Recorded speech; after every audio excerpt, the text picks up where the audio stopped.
Welcome to a new video. If you are new here and haven't seen any of our videos, then I'm Gemma. This is Ian, Jake and Abby, but afraid you just get me today. If you are not new here, then welcome back and thank you for coming back. This is the start of a new vlog series to Florida. So if that's your thing and that's what you enjoy watching, then maybe hit the subscribe button and then don't forget to hit the notification bell as well so that you are notified every time we put up a new video. I'm doing something a little bit different today. I've not done a video like this before, but basically today we're going to talk about money. One of those things that a lot of people don't want to talk about, but one of those things we all really just want to know about. So the things we are going to cover today is it expensive to go to Florida? Theme park tickets, do we need to buy the 14-day tickets? Are there alternative tickets that we can buy that actually is more beneficial for you and better cost-wise to you?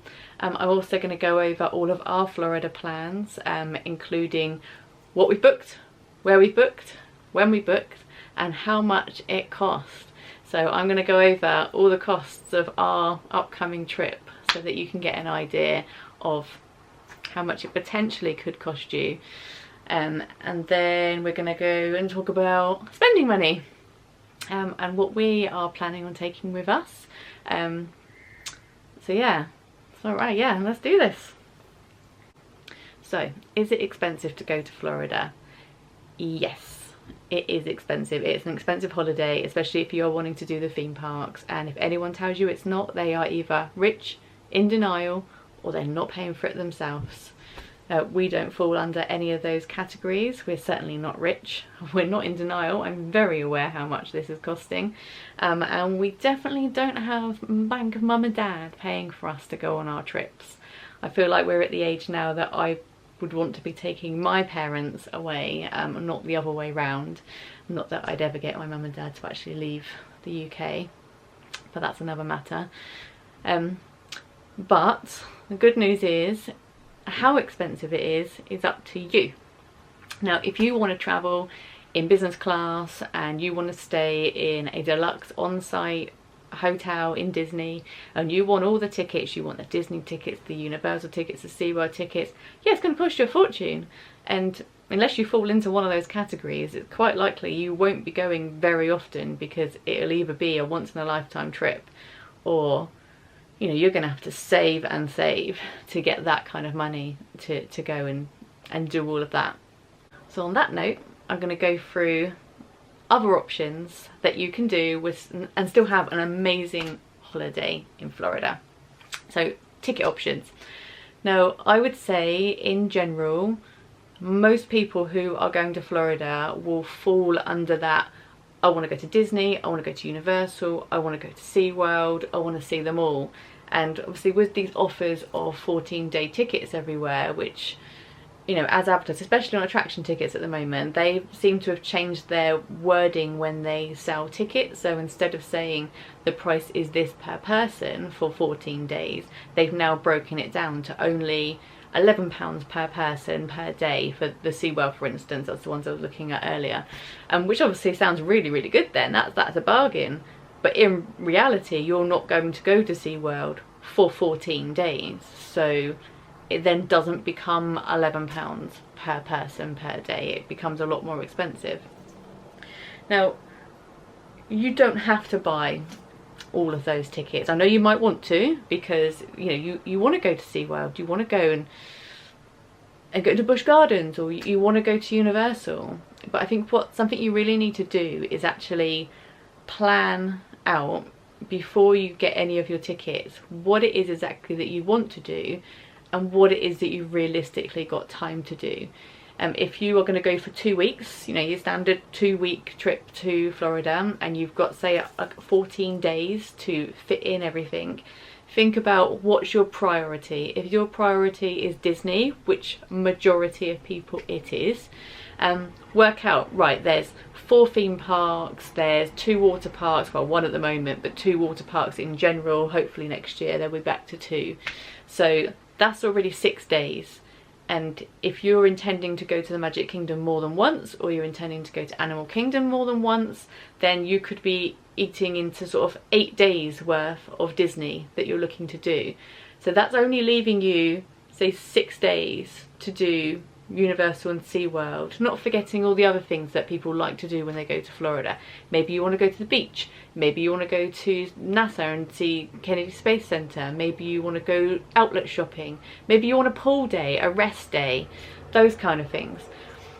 So once you've worked out how many times you want to go to a certain place and then how many days you're left to do the other things, try and figure out whether that's beneficial for you to do. So for instance, if you were going to do a Discovery Cove ticket, for instance, so Discovery Cove comes with a 14-day ticket to go to SeaWorld, Aquatica, and then if you get the ultimate ticket you also get Busch Gardens as well. So if you want to do all of those, so you're going to go Discovery Cove, SeaWorld, Aquatica, Busch Gardens, that's 4 days. So if you've used 8 days of your Disney ticket already, and then you're going to use 4 days of your SeaWorld ticket, and then you want a rest day, is it worth you buying a 14-day ticket for Universal, or should you look at alternative options such as a day ticket, a 2-day ticket, and really work out what is actually going to work for you best? Because you see it all the time. I mean, I watch a lot of YouTube, I watch a lot of vlogs, I enjoy it, I read a lot of forums and people's plans. Loads of people will put plans out like, this is what I'm planning to do for the 2 weeks, what do you think, and asking for people's opinions. And people will always throw in there, make sure you've got a rest day, because it's, you know, it's hectic, it's all go go go, which it is. But for me, we enjoy that. We'll wait till we get home before we actually have a rest. But the majority of people will buy a 14-day ticket for Universal and they'll only pencil in 1 day or 2 days, or they'll book a SeaWorld ticket but they'll only go to SeaWorld once. So that's a lot of money to pay just to go for one time if you're buying a 14-day ticket. So I did write down, I did a little bit of a comparison on how much ticket costs are at the moment, so you can kind of get an idea of, you know, what prices are looking like. If I keep looking down, it's because I'm looking at my pad, which I've got everything written down on. So I compared the prices on Florida Tix versus attraction tickets. Now there are other places that you can buy tickets from, but I would say they're like the big players. They're the big ticket providers where people generally will go to, and they're quite competitive. They do always have offers on, so always keep that in mind. For instance, like Black Friday, sometimes Boxing Day, even they do payday discounts, maybe like 5% off, or with your Disney tickets you get a free £50 gift card per ticket, something like that. So keep an eye on those kind of things, because you can put deposits down when those run, so you're not committed to having to pay out all of that money in one go. And so it's definitely worth having a look at. Now the prices I've got here are just based on kind of now. There's not really, I don't really see many sort of offers at the moment, so you can kind of get a bit of an idea. So the prices I've based this on is for adults, because we are a family of 4. Jake and Abby are both over 10, therefore they are adult tickets. And then I will go through obviously what it is that we've actually booked. But so for instance, a Universal free park ticket, which is Universal Islands of Adventure and Volcano Bay, currently will set you back £1,204. So that's the 14-day ticket. Go as many times as you want. I would say generally most people, if Disney is their focus, will probably go to Universal twice. So if that's the case, it's cost them £600 a day to go to Universal. So it definitely is worth considering booking a different type of ticket. Now, based on that, if you are only planning on going to Universal twice in your holiday, because that is all you can fit in, you can actually buy a 2-day ticket to Universal. It's 2 days, it's 2 parks, so you can go between the parks, and it's actually only £906. So, you know, that's £300, pretty much, £300 saving to do that. So that might be something that's worth doing if you don't plan to go for longer than that. If you compare it to the SeaWorld ticket, now this is SeaWorld, Busch Gardens and Aquatica, not including Discovery Cove. The current price for 14-day ticket for 4 adults is £600. if you were to book a 2-day 2-park ticket with SeaWorld, now these day tickets that I've looked at, I've actually looked on Undercover Tourist. What's my phone ringing? Hang on a minute, I'll be back in a minute. Okay, I'm back. What was I saying? Right, SeaWorld, I think I was talking about SeaWorld. So yeah, SeaWorld ticket, 14 days, free parks, not including Discovery Cove, £600. If you bought a 2-day 2-park ticket, so you can go to SeaWorld and Busch Gardens and Aquatica, so on and so on, £353. So if you are only going to fit in at SeaWorld for 1 day or 2 days, 353 versus 600 for a family of 4. So that's another saving. So you could have just saved £500 from buying a 14-day Universal and a 14-day SeaWorld. So, you know, there are alternative options, so make sure you cover all the bases when you're looking. Don't think for a second that you have to buy all of these tickets. Don't get me wrong, we've all done it. We've all gone out to Florida and bought all the 14-day tickets and then thought, well, don't know if we got our money's worth, but yeah, we're all guilty of that. I'm going to talk to you about what we have bought and how much and so on, and then sort of do some comparisons there as well. So let's move on to that. Let's move on to the good stuff that we know everybody wants to know about. Okay, so one of the first things to consider if you're going to go to Florida is that you need an ESTA. An ESTA is like a visa to enter the US. They're valid for 2 years. Everyone has to have one, no matter how old you are, and it's basically them deciding that they are happy for you to enter their country and that you're not a risk or anything like that. So you'll provide your personal details, your occupation, I want to say, and it will ask questions like, do you have a criminal record, etc, etc, etc. And then you do also have to put on there where it is that you are going to be staying. So my suggestion is that you do this before you book, but obviously once you've got an idea in your head of where it is that you're going to stay would help, so that you can write that on there. If an ESTA is declined, then the next step, I believe, is then to have to get an appointment for a visa, which I've heard that are a really long waiting list. So if you've already parted with a lot of your money for the holiday, you're not going to get it back if your visa gets declined. And I would assume you're not covered by insurance either, so it's worth doing. They've currently gone up in price, shocker. They are $21 each. They were $14, and they have to be done on the official website, but be careful, there are some dodgy websites that will try and get more money out of you. So make sure you find the initial the official one to do that. And we didn't need to do ESTAs for this trip because we already had them from when we went back to Florida in December, and they're still valid. So valid for 2 years, or as long as your passport is valid for, whichever is shorter. If your passport is going to expire in a year, your ESTA will expire at the same time and you will need to redo it. Okay, so flights and car hire. Now I'm going to be one of the only people that don't tell you to look on Skyscanner.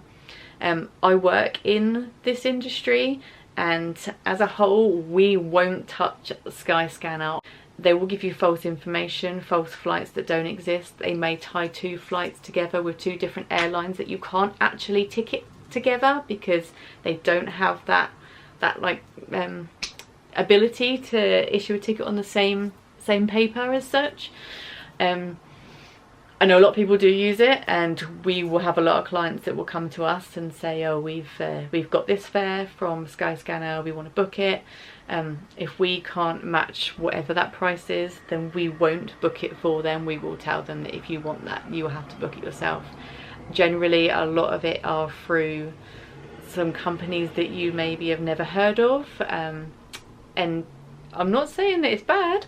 You may find that you do book through there, and if at no point you've ever had to make any changes, then everything may have gone through successfully and you're happy with your booking. It's normally when it comes down to the case of having to make any changes or cancellations, you might find yourself in a situation where you can't get hold of the company that you've booked through, or their rules may apply differently than what the airline do. For instance, with the whole pandemic, Obviously the big companies like BA, Virgin and so on, they all took the policy that you could make changes to your bookings, change to a different date, you could get your money back as a voucher or as a cash refund depending on the situation at the time. A lot of the companies that you might book through something like Skyscanner would have their own rules, so if you booked non-refundable and you're not going to travel on that, then they can still stick to that it is non-refundable and you wouldn't get your money back. So it's just a little bit of a warning. Do your research. If you want to look on there, fine, but for me, I always book with the operator, the operator of those flights. So I'll book with BA, I'll book with Virgin. I've not booked with TUI for Florida. Wasn't really an option at the time when I was booking, but I would consider flying with them. If that meant it was going to be a cheaper option to fly out, then yeah, I'd definitely have a look at it. For us, we have booked with BA. We've booked a fly drive. One of the reasons why we book them together, not car hire and flights separately, is if you do just book flights separately, then you have to pay for it there and then. If you do book it as a fly drive or either as a package with a hotel included, you don't. You'll just pay a deposit. And so that's what we did. We booked with BA. We booked 9 months before we were due to travel. And I just compared prices. So we looked at, so London is our local airport, Gatwick or Heathrow, either doesn't really make that much difference to us. We looked at Orlando, I looked at Tampa, I looked at Miami. Miami's a little bit further out. Ideally, I didn't want to go to Miami, but if it was a massive difference in price, then I definitely would have considered it. Now we've booked to go to Tampa from Gatwick. We've never done that before, but I don't think it's particularly that much different than flying into Orlando. So that's fine by us. And then we've got the car hire with them as well, which is through Avis. Again, we've never used Avis, we've always used Alamo. Generally, whenever we've gone out to Florida and had a car, we have travelled with Virgin, but I'm not loyal to Virgin or BA, whichever's the best price for us. So we booked flights for all 4 of us. Also, kids are older, 13 and 15, so they do pretty much come under the adult rates. We're going economy, we've got baggage included, 23 kilos each. Going out and back, and it's 15 days that we're doing it for. And then we've got a large E-group car as well with that. And the total price came to £2,832. Now with BA, you have to pay for your seats. And we flew with BA when we went to Florida in December, and I said, I'm not paying for seats. Nope. Not happening. And we were really lucky, the flights were really empty and they did sit us together. I did have a look a couple of weeks ago to see what the seat situation was, and it was pretty much wide open. There were loads of seats showing as available, loads of 4s, like the middle 4, and then loads of the ones on the side, like 3 and 3. Oh, no, I'm not going to pay for it. And then I had a look a couple of days ago, and there were hardly any seats showing as available. Actually, the only ones available in a block of 4 was the ones that I've had to buy. I'm not happy about it, but also don't want to take the chance of being split up. Now, because the children are over 12, BA don't have to make it a priority to sit them with us. So, and it's fine if we were like a 2 and a 2, but looking at the seat availability, there's lots of odd ones everywhere, and I don't know, I don't think Ian would be very happy if he ended up being sat between 2 people. Or, you know, I wouldn't want to put Jake and Abby between people with them fidgeting and climbing over, and no, I'm not going to do it. So I had to pay. So £116 I've had to pay for 4 seats, near enough at the back of the plane. It's one of those things. At the end of the day, I could have just gone, no, I'm not doing it, I'm going to stick to it, but I don't want to be in that situation. I've not booked for the way back, I've only booked for the way out at the moment. So yes, that's flights, and that's the car hire. Now we have booked a villa. Now our villa has actually been booked since 2019. We were due to stay in that villa in 21, and obviously it's got moved a couple of times actually to now. Now the villa that we are staying in is actually through one of our customers, one of Ian's customers. So they've actually given it to us for like a discounted rate compared to what you would normally pay for it. So because of that, I'm not going to disclose how much the villa costs, just because obviously that's between them and between us. But what I will say to give you an idea is that this 5-bedroom villa has cost less money per night than the cheapest on-site Disney hotel room, one room. So it was less per night than that. So in regards to a budget, it still pretty much counts as a pretty good budget. So yeah, so that's the villa. Now I did have to buy new insurance. Now I do get kind of like a staff travel discount for insurance. It's the only thing out of everything I'm going to tell you that has anything to do with the travel industry, and a discount. Everything else is full on, full price, what you would pay versus what I pay, exactly the same. So I paid £99 for annual insurance for the 4 of us on a deluxe package. At car parking, we are parking at Gatwick. Now I hear a lot of people say that they use Tesco club cards to book hotels in Florida. They maybe might use it for an airport hotel. A lot of people have used them for the Universal hotels. But we've used our Tesco vouchers for car parking.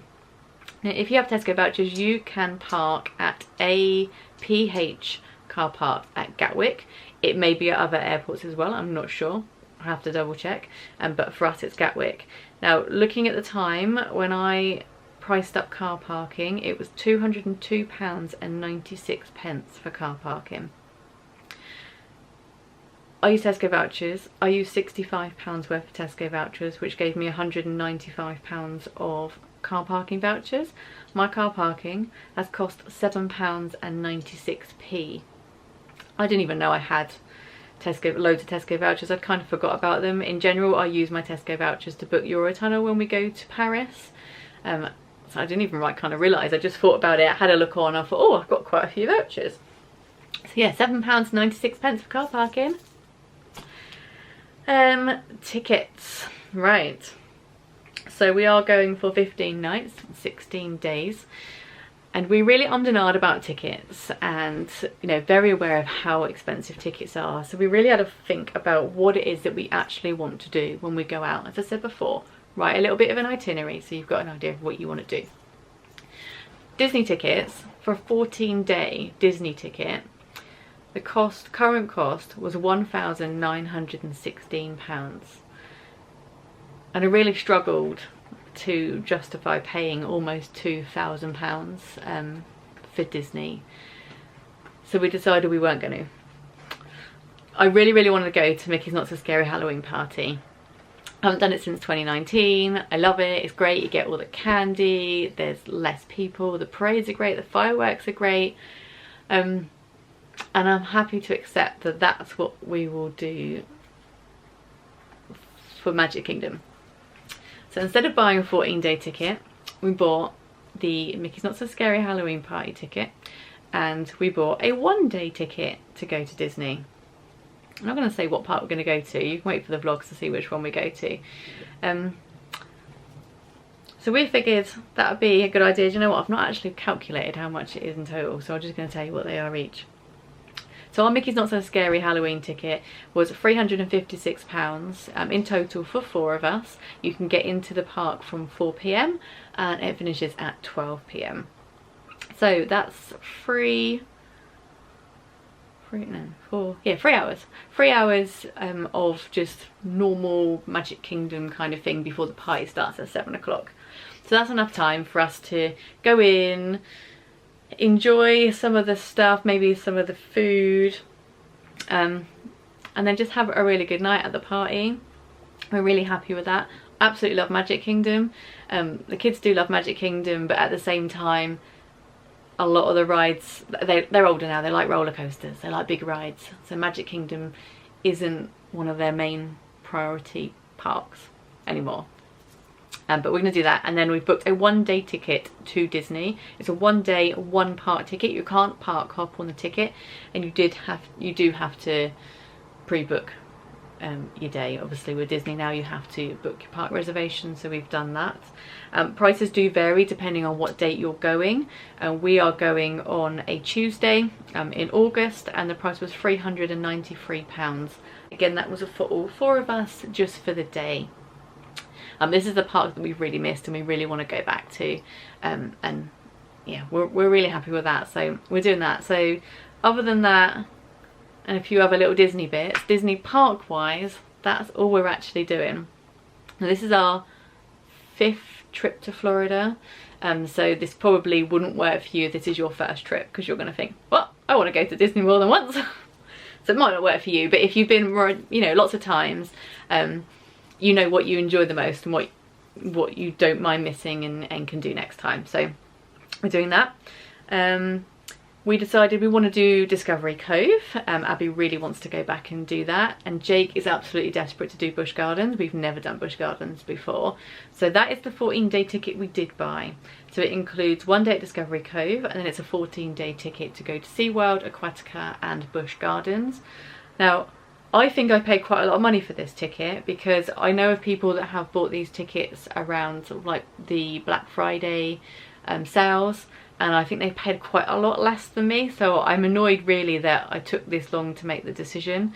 But it's cost us £876 for that 14-day ticket, including Discovery Cove. That's non-swim, we're not swimming with the dolphins. We've done that before, we don't really feel the need to do it again.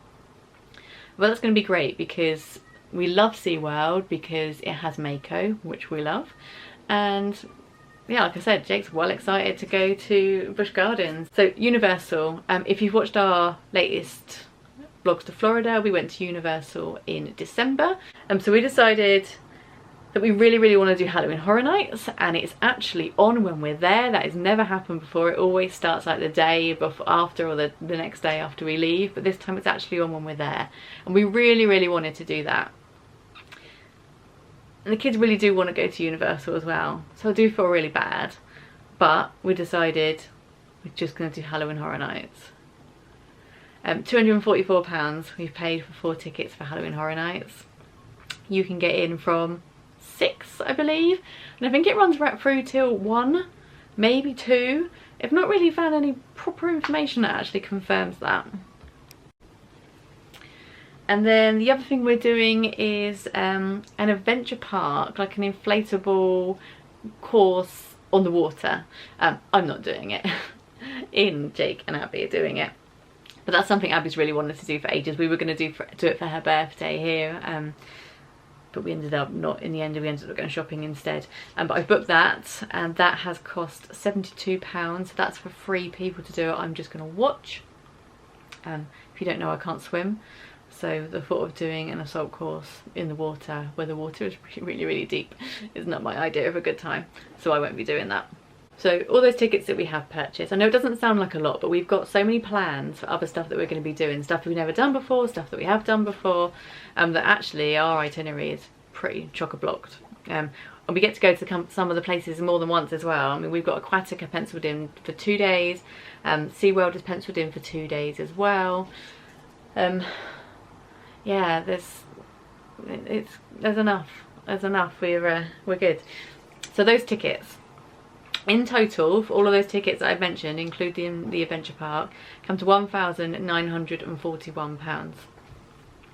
If we decided that we wanted to do everything, 14-day ticket for SeaWorld, 14-day ticket for Universal, 14-day ticket for Disney, plus the parties that we really wanted to do, so Mickey's Not So Scary and Halloween Horror Nights as well.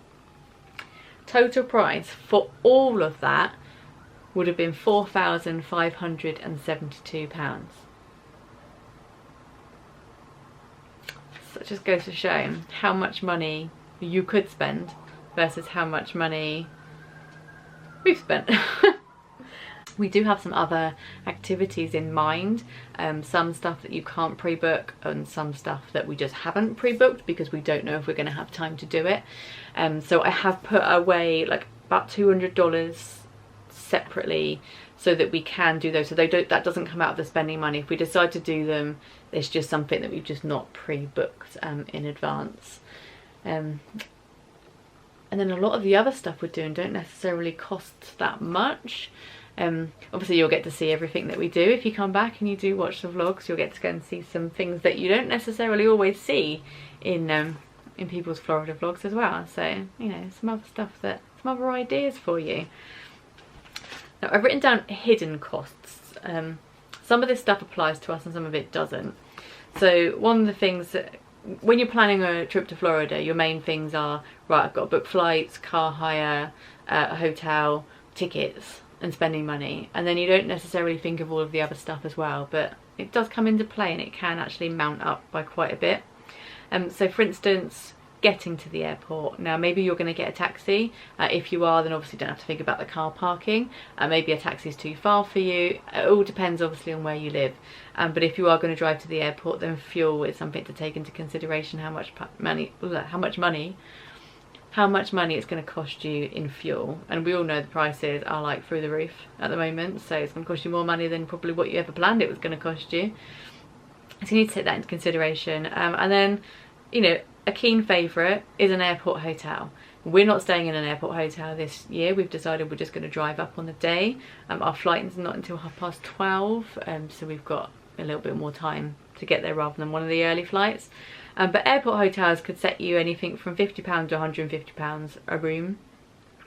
And obviously if you are going to stay in the hotel, then it's quite likely that maybe you're going to go out for dinner the night before as well, which could cost you, say, £50 for dinner. Everything I tell you is based on 4 people, by the way, because we are a family of 4.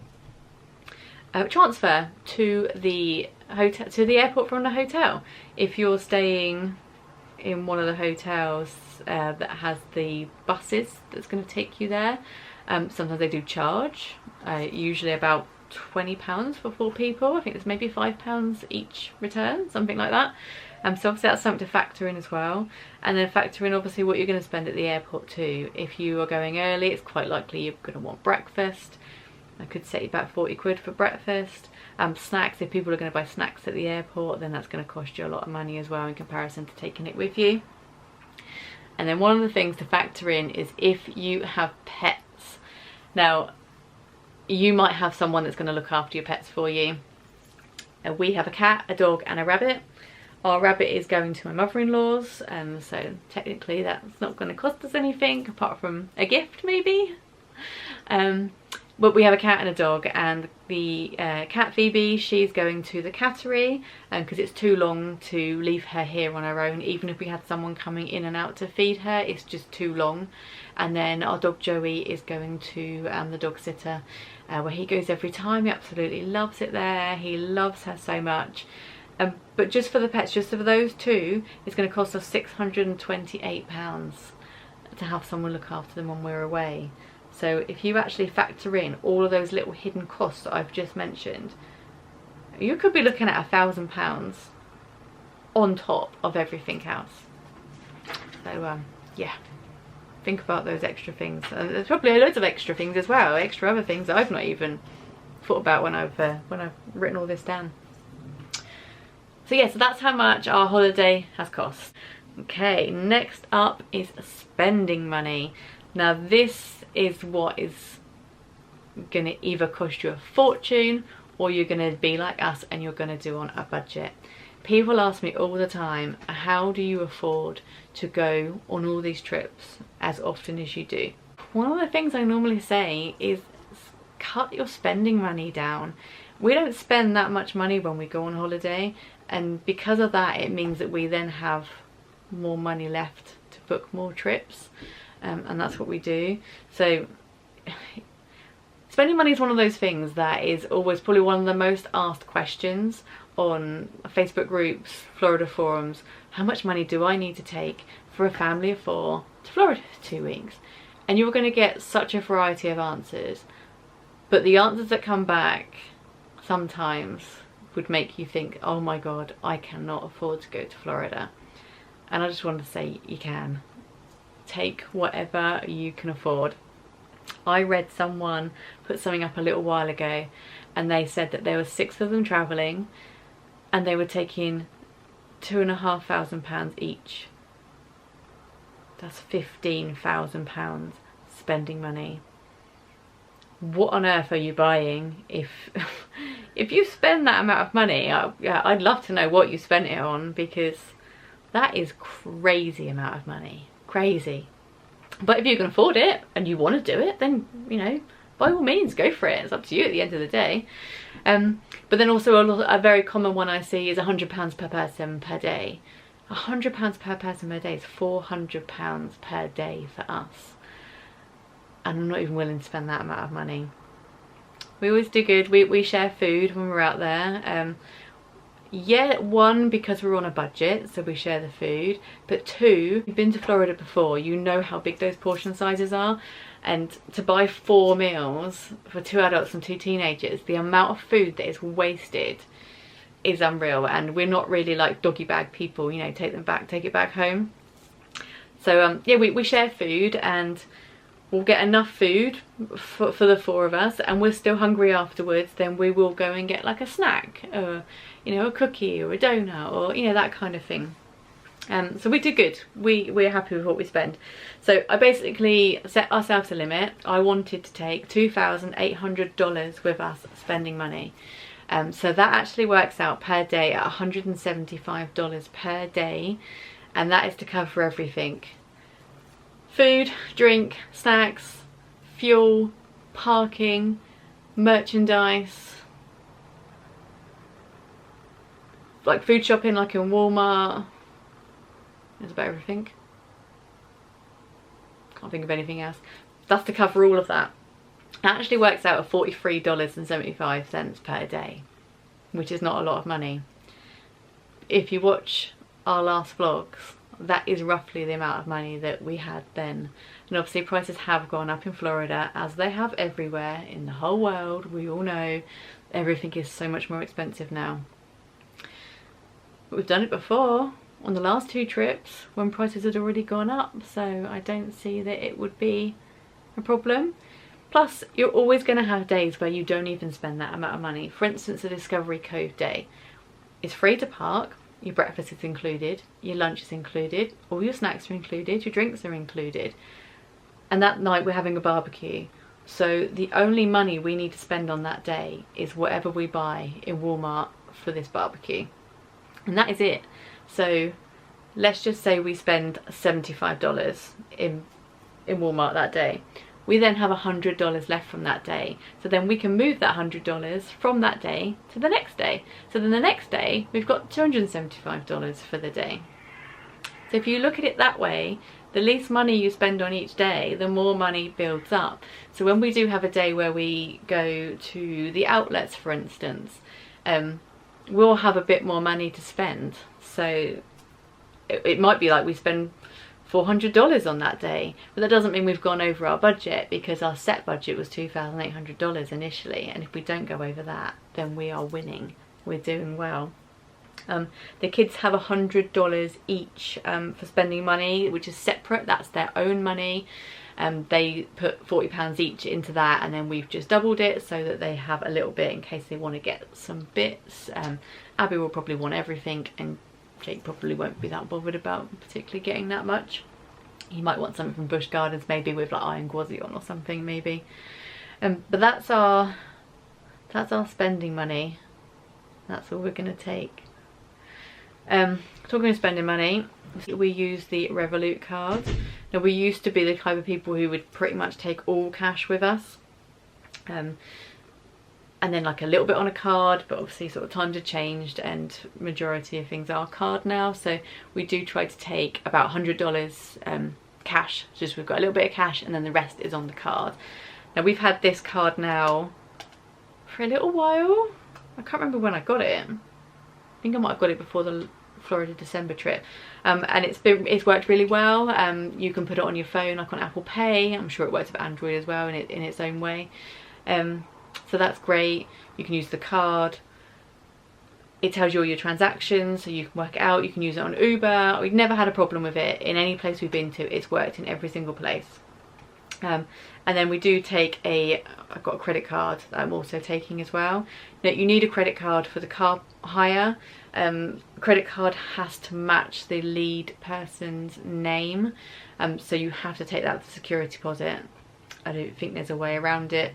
It has to be a credit card, so that's kind of our main reason for taking it, but it's also there in case of emergencies. If anything was to happen, we were delayed, we couldn't get back, for instance, we needed to stay longer, you needed to pay for a hotel, or like for instance when we went in December, then it was thrown on us, we had to get tests while we were out there, so that would have eaten into our spending money, but we had a credit card, so we just managed to sort of just pop it on there. And I've got the rewards credit card, which is great because it means it doesn't charge you for any transactions in other countries, which is always good. Oh, we are staying at Disney for one night during our stay. Technically it's only actually cost us £17 for the night. I will fill you in on more information on that on the actual vlog itself, to why it's cost us £17 to stay in Disney. So like I said, we are still doing a bit of Disney, and we still get our Disney fix by staying in a Disney hotel, which we have never done before. We've never stayed in a Disney hotel in Florida, so it'll be our first time. But with that, we will be going and have a look at other resorts. We're going to use the Skyline, and we're going to go to Disney Springs. I want to watch the fireworks from like Polynesia maybe. I think that is it. I think I've covered everything I wanted to cover. Sorry that I've just talked at you this entire time, but if you're still here, then thank you for still being here. If you did enjoy the video and you do like these kind of videos, then please do give us a thumbs up. As I said before, subscribe if you want to continue to watch our videos and see what we do get up to in Florida. And obviously if you want to see if we stick to this budget as well, if we can do it, as I've done for the last 2 vlog series, I will be putting the price up of absolutely everything that we pay for when we're out there. If it's fuel, you're going to know how much it costs. If it's snacks, you're going to know how much they cost us. If we've gone for dinner, I'm going to tell you how much it cost. And I normally just put it up like in the corner of the screen here so that you can see how much it is, but this time at the very end I'm going to total up how much money we spent on that day, so that you can see if we came within budget or not on that day. And then you'll also see if we did spend less money, then you'll see how much money we've got left to add on to the next day as well. So that is it. Thank you for watching, and yeah, leave a comment, let me know what you think. Let me know if you agree with anything that we are doing, if you've done it this way before, or if this is your idea of how and you would never want to do it the way that we're doing it. Let me know. I love reading your comments, and I always reply to comments as well, so yeah, please do, please leave us a comment, and we will see you next time, probably on travel day. Thanks for watching, bye.